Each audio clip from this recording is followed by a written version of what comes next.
Existe uma rua em São Paulo que mudou o Brasil. Não é a Paulista. Não é a Brigadeiro Faria Lima. É uma rua estreita, barulhenta, cheia de sacolas e gritos de vendedores, que existe desde 1865 e que, ainda hoje, movimenta bilhões de reais por ano. A Rua 25 de Março, no centro velho da capital paulista, foi construída em grande parte por homens que chegaram ao Brasil carregando pouco mais do que um baú de tecidos nas costas, que não falavam português, que eram chamados de turcos por engano e que, em poucas décadas, transformaram o comércio do país de um jeito que nenhuma política pública jamais conseguiu fazer. Esses homens e suas famílias vieram do Líbano e da Síria e deixaram aqui sobrenomes que você conhece muito bem, mesmo que nunca tenha parado para pensar de onde eles vieram. Se você está assistindo pela televisão, e sabemos que a maioria dos nossos espectadores nos acompanha assim, obrigado por fazer parte dessa jornada conosco. Se puder, peça para alguém da família se inscrever no canal pelo celular ou pelo computador. Isso é fundamental para que possamos continuar contando histórias como essa para mais brasileiros. E compartilhar esse vídeo com amigos e parentes é o maior presente que você pode nos dar. A história começa longe, muito longe. No final do século XIX, o que hoje chamamos de Líbano e Síria não existia como países independentes. Aquela região era dominada pelo Império Otomano, o mesmo império que governou grande parte do Oriente Médio por séculos e que, naquele momento, entrava em colapso lento e brutal. As colheitas falhavam, os impostos sufocavam, a violência religiosa entre comunidades cristãs e muçulmanas explodia de tempos em tempos, e uma série de epidemias, secas e conflitos armados tornou a vida naquelas montanhas e planícies insustentável para milhares de famílias. Havia também algo inusitado que ajudou a direcionar esse fluxo para o Brasil especificamente. Em 1876, o imperador Dom Pedro II visitou o Líbano durante uma viagem pelo Oriente Médio. Foi a primeira visita de um chefe de Estado ocidental àquela região em séculos. Dom Pedro ficou encantado. Conversou com líderes religiosos, passeou por vilarejos, comeu a comida local e deixou para trás uma impressão extraordinária, a de que o Brasil era um país aberto, acolhedor e cheio de oportunidades. Essa impressão se espalhou de boca em boca nas aldeias libanesas e sírias durante anos. E, quando as condições ficaram insustentáveis, foi para o Brasil que muitos olharam. O problema era que eles chegavam com passaportes otomanos, e os oficiais brasileiros nos portos não sabiam distinguir libaneses de sírios de turcos. Todos eram registrados simplesmente como turcos. Durante décadas, esses imigrantes carregaram um nome que não era o seu, de um país do qual não eram. Mas isso não os impediu de construir algo extraordinário. O primeiro sobrenome desta história vem de uma cidade que poucas pessoas já ouviram falar, mas cujo nome ressoa até hoje em uma das maiores fortunas do mundo. A cidade se chama Alepo, no norte da Síria, e o sobrenome é Safra. Imagine Alepo no século XIX. Uma cidade de minaretes e bazares situada exatamente no cruzamento entre o Mediterrâneo, a Anatólia e a Mesopotâmia. Por Alepo passavam caravanas de camelos carregadas de especiarias, seda, prata e ouro. Quem controlava o crédito nessa cidade controlava, na prática, o comércio de uma parte enorme do mundo. E foi justamente aí que a família Safra construiu sua primeira fortuna. O nome Safra, em árabe, significa amarelo, uma referência direta ao ouro, ao metal que a família negociava e transportava pelo deserto em caravanas. Segundo registros históricos, os Safra já operavam como banqueiros e cambistas em Alepo, na década de 1840, financiando rotas comerciais que se estendiam da África ao Balcã. Com a queda do Império Otomano após a Primeira Guerra Mundial, o comércio em Alepo entrou em colapso. A família se transferiu para Beirute. Em 1929, Jacob Safra fundou o Banco Jacob e Safra e fez algo que parece simples, mas era, na época, um golpe de gênio. Passou a usar o árabe antigo nos registros formais do banco. uma língua que apenas a elite comercial sefardita compreendia. Se os livros fossem roubados, não serviriam para ninguém. Era uma camada extra de segurança num mundo onde a confiança era o bem mais escasso. Com a criação do Estado de Israel em 1948 e a crescente perseguição aos judeus na região, a família precisou mover-se novamente. Em 1952, Jacó Safra chegou ao Brasil, a São Paulo, e fundou a Safra Importação e Comércio. Em 1972, o que era uma empresa de metais e gado se tornou o Banco Safra. Em 2023, a família Safra foi declarada a mais rica do Brasil e a 100ª mais rica do mundo. Uma família que começou financiando caravanas de camelos no deserto sírio chegou, em menos de 2 séculos, ao topo do sistema financeiro de um país de 200 milhões de habitantes. Isso é o que um sobrenome esconde dentro de si. Mas enquanto os Safra chegaram ao Brasil com um banco nas mãos, havia outro grupo de imigrantes sírio-libaneses, cujo instrumento de trabalho era bem mais modesto. Um baú de tecidos nas costas e os próprios pés para caminhar. Esses eram os mascates, e entender o que eles fizeram é entender como um sobrenome como Maluf chegou ao coração do poder em São Paulo. O sobrenome Maluf vem do árabe maluf, que significa conhecido ou famoso. E ele chegou ao Brasil em 1910, quando Salim Farah Maluf deixou para trás a cidade de Hadath Baalbek, no Vale do Bekaa, a cerca de 80 quilômetros de Beirute, e embarcou num navio com destino ao Brasil. Salim não tinha capital, não tinha conexões, não sabia falar português. O que ele tinha era o que muitos imigrantes sírio-libaneses tinham: uma rede de compatriotas já estabelecidos, que poderiam ajudá-lo a começar, e uma disposição para caminhar centenas de quilômetros, vendendo tecidos de fazenda em fazenda, de cidadezinha em cidadezinha. Era uma vida de privações inimagináveis.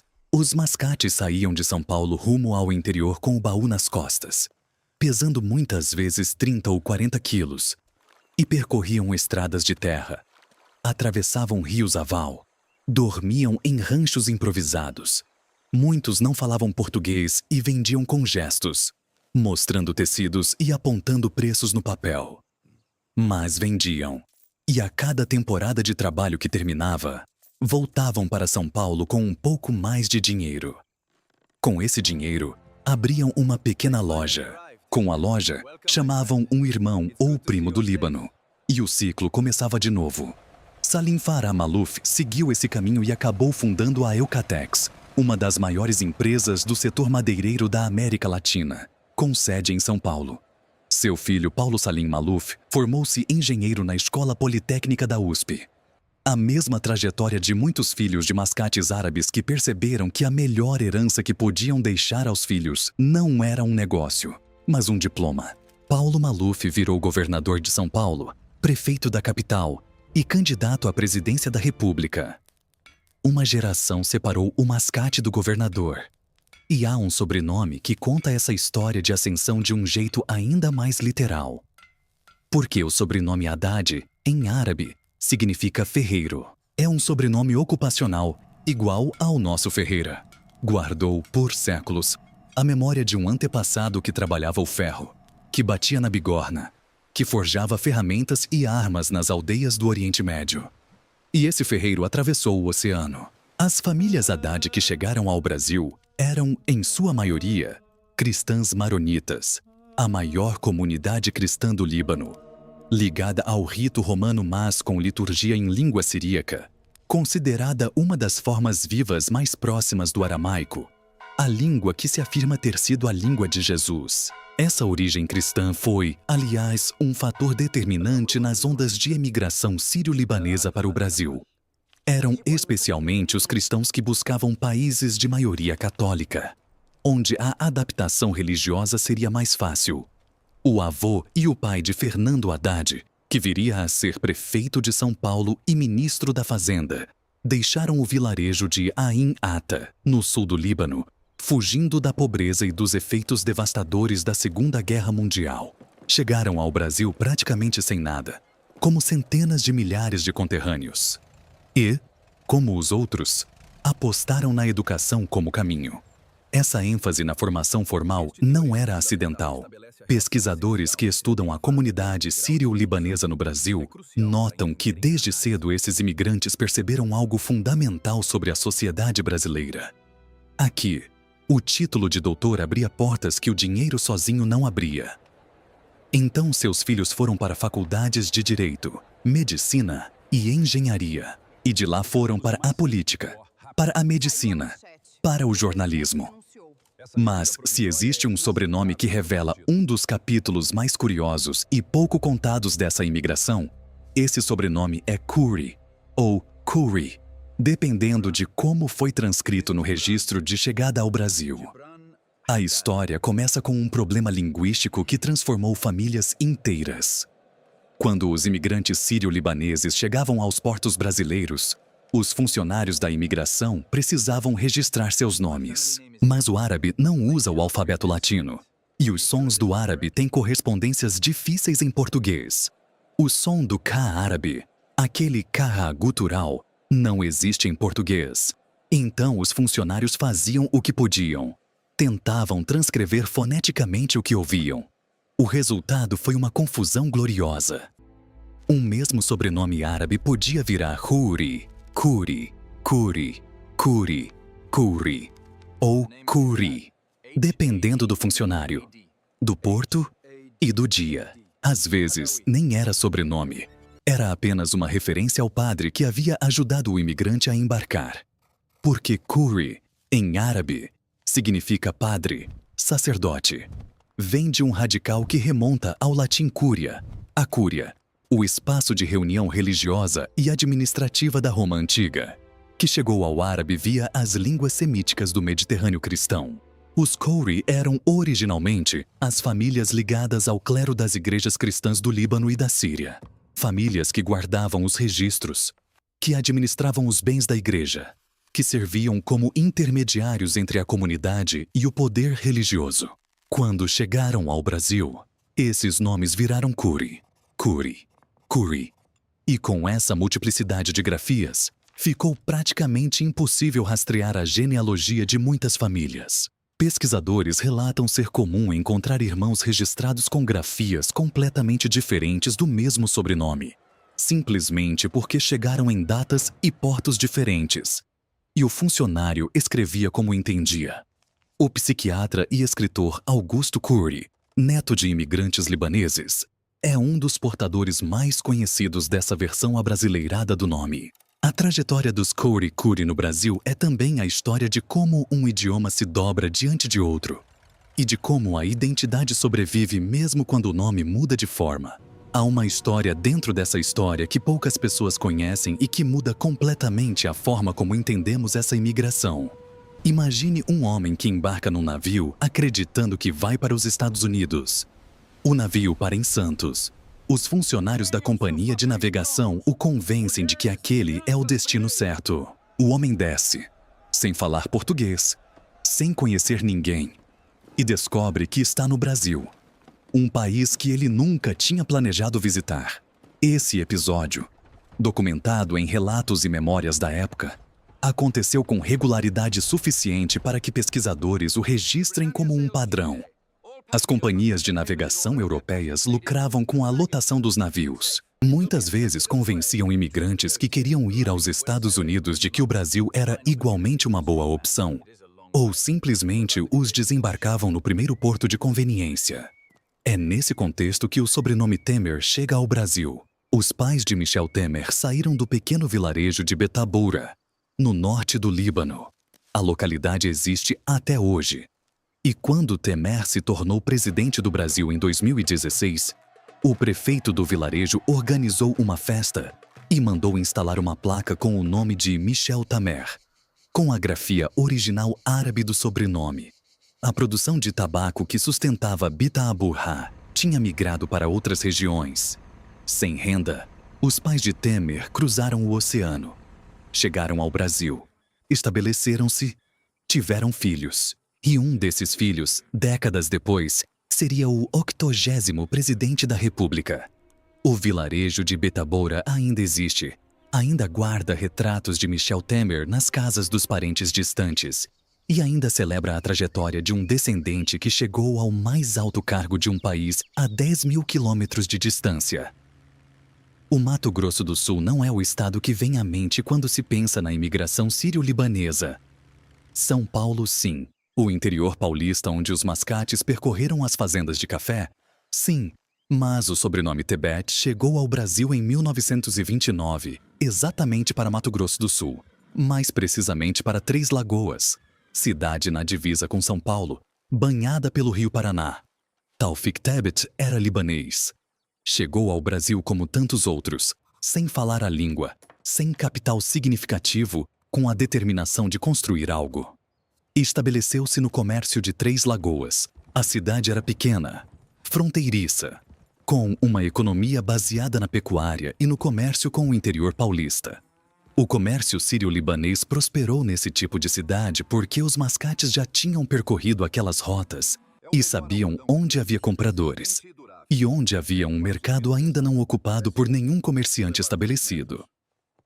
A família Tebet enraizou-se em Três Lagoas. Taufik teve filhos.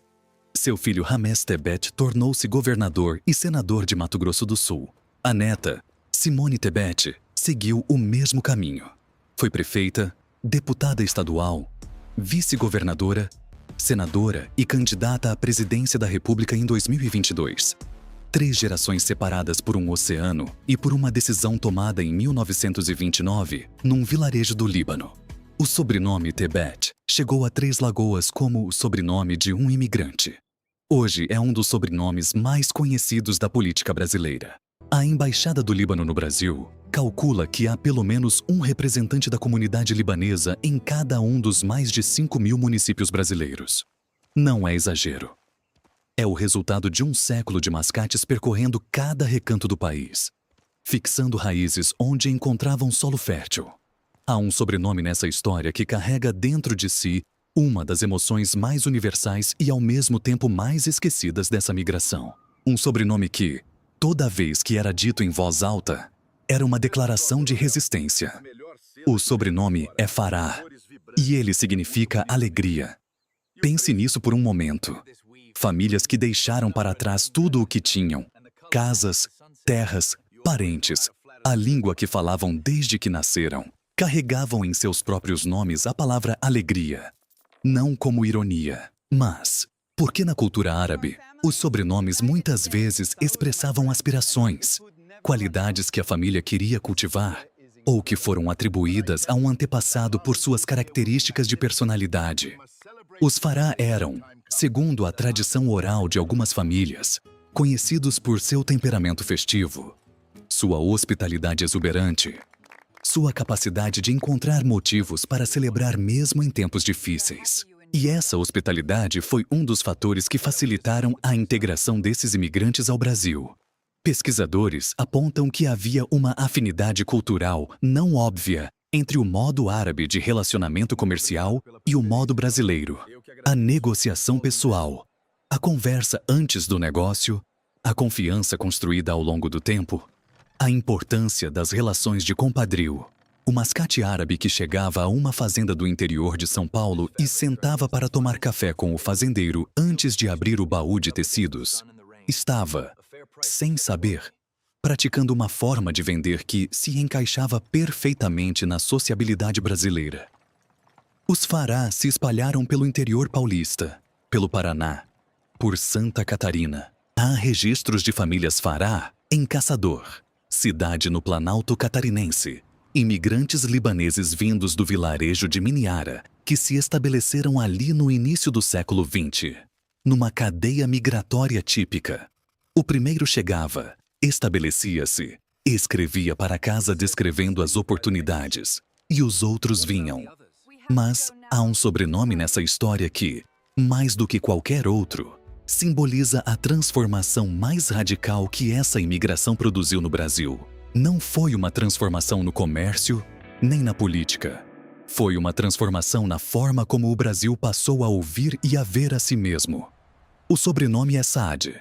Em árabe, significa boa sorte, boa fortuna, felicidade. É também o sobrenome de João Jorge Saad, filho de imigrantes libaneses que nasceu em Monte Azul Paulista, em 1919, e que passou parte da juventude trabalhando no comércio do pai na esquina da Rua 25 de Março com a Ladeira Porto Geral, no centro de São Paulo. João Saad passou anos como caixeiro viajante, percorrendo o Brasil vendendo tecidos, exatamente como fizera a geração anterior.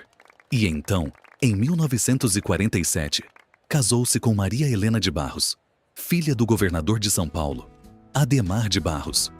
Em 1948, o sogro pediu a João Saad que cuidasse de uma rádio, a Rádio Bandeirantes. João Saad não só cuidou, revolucionou. Em 1967, fundou a TV Bandeirantes, o primeiro canal de televisão a transmitir inteiramente em cores no Brasil. Em 1972, o filho de um mascate libanês construiu um dos maiores conglomerados de comunicação da América Latina. Hoje, o Grupo Bandeirantes tem emissoras de televisão, redes de rádio espalhadas pelo país inteiro, canais a cabo, plataformas digitais. O sobrenome Saad, que significa felicidade em árabe, está na base de um império midiático que moldou o modo como gerações de brasileiros consumiram informação e entretenimento. E tudo começou num balcão na Rua 25 de Março. A distinção entre sírios e libaneses era, no final do século XIX, muito menos clara do que parece hoje. O Líbano como país independente só existiu a partir de 1943. Antes disso, a região que hoje chamamos de Líbano era uma província otomana, depois um protetorado francês. Muitos imigrantes registrados como sírios eram, na verdade, de vilarejos que hoje ficam no território libanês. E vice-versa. As fronteiras modernas cortaram comunidades que se consideravam um único povo. Por isso, pesquisadores falam em sírio-libaneses como uma categoria única, reconhecendo que a divisão nacional veio depois da migração. É nesse universo ambíguo que o sobrenome Assad chegou ao Brasil. Assad, em árabe, significa leão, e chegou carregado por famílias que não eram necessariamente da mesma aldeia, nem da mesma confissão religiosa, mas que compartilhavam o mesmo destino: cruzar o oceano e começar do zero.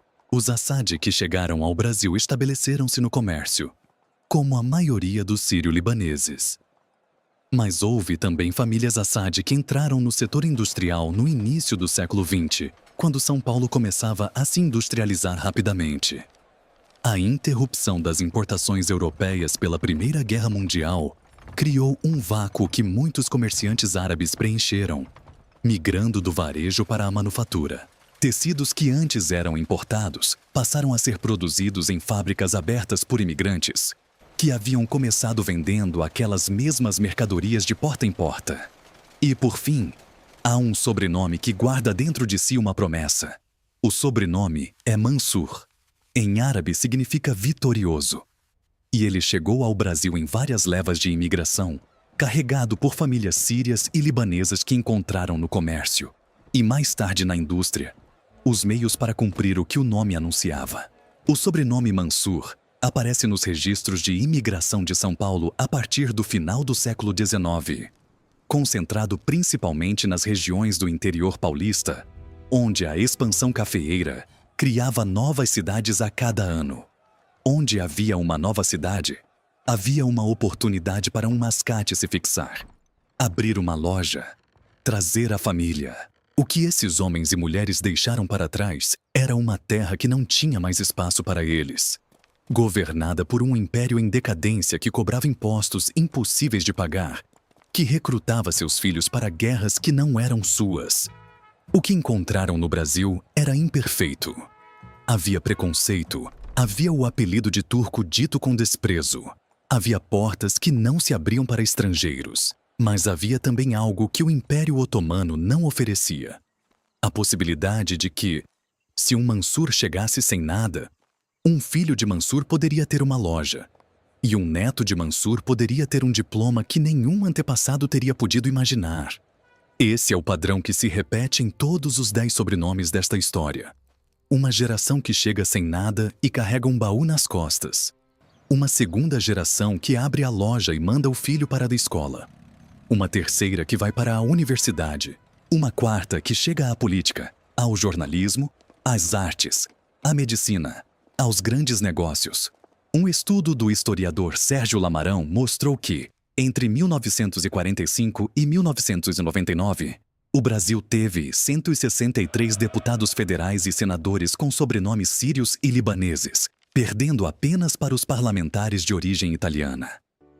Em algumas legislaturas, 8% dos eleitos para o Congresso Nacional tinham sobrenomes sírio-libaneses. 8% do Congresso, com menos de 4% da população.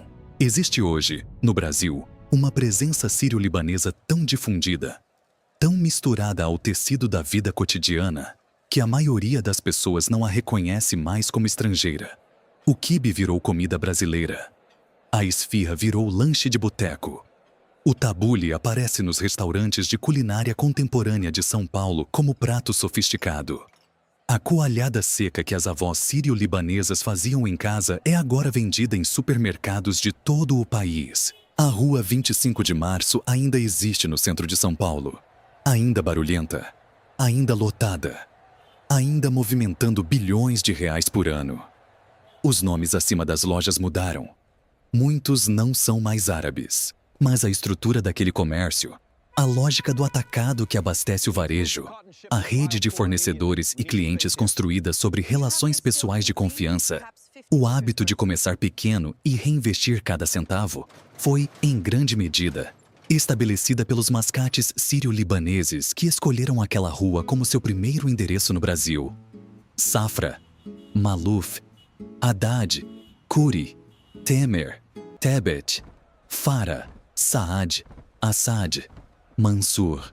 10 sobrenomes, 10 histórias que atravessaram o oceano carregadas num baú de tecidos, que sobreviveram à confusão dos funcionários de imigração, que se dobraram ao português sem se quebrar, que plantaram raízes em São Paulo, em Mato Grosso do Sul, em Santa Catarina, no interior do Brasil inteiro, e que floresceram de maneiras que ninguém, naqueles vilarejos do Líbano e da Síria, poderia ter imaginado. Cada vez que você faz uma compra na 25 de março, cada vez que assiste a um programa na Band, cada vez que ouve um político com sobrenome árabe, cada vez que morde um quibe assado em qualquer esquina do Brasil, você está tocando o legado invisível de homens e mulheres que chegaram a este país chamados de turcos por engano. E que, mesmo assim, decidiram que este seria o lugar onde construiriam o futuro de suas famílias. Esse é o Brasil que os sobrenomes escondem. Um país que é, também, um pedaço do Oriente Médio transformado por décadas de trabalho, saudade e esperança em algo completamente, inconfundivelmente brasileiro.